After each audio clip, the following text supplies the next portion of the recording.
আপনি একবার ভাবুন, এই হত্যাকাণ্ড যদি প্রধানমন্ত্রীর মেয়ের সাথে হইতো, আপনি একবার ভাবুন এই হত্যাকাণ্ড যদি একজন এমপির মেয়ের সাথে হইতো, তাহলে এই দেশের ভিতরে বিচার কত আগে হয়ে যেত এবং কত তাড়াতাড়ি হয়ে যেত।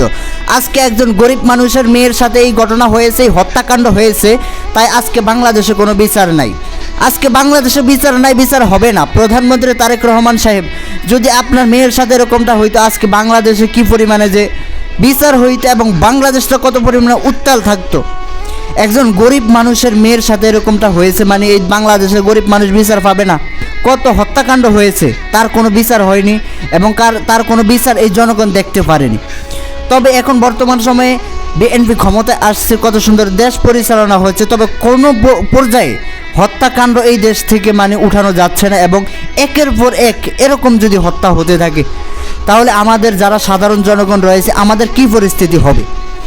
করজোর অনুরোধ, হাত জোর করে অনুরোধ করছি, দেশের প্রত্যেকটা মানুষ সচেতনতা অবলম্বন করুন। এই সমস্ত যারা হত্যাকাণ্ড করে এবং হত্যাকাণ্ডের সাথে জড়িত রয়েছেন, তাদেরকে উন্মুক্তভাবে শাস্তি দেওয়া হোক। যেইভাবে এই আফগানিস্তানের এই লোকটাকে পাথর মেরে জনসম্মুখে হত্যা করা হয়েছে এবং এই দুনিয়া থেকে চিরবিদায় করা হয়েছে, আমরা চাই এরকমভাবে যেন এই দেশের ভিতরে যারা ওপেনলি হত্যা করে, জিনা বেবিচারি করে, তাদেরকে এরকমভাবে যেন হয়।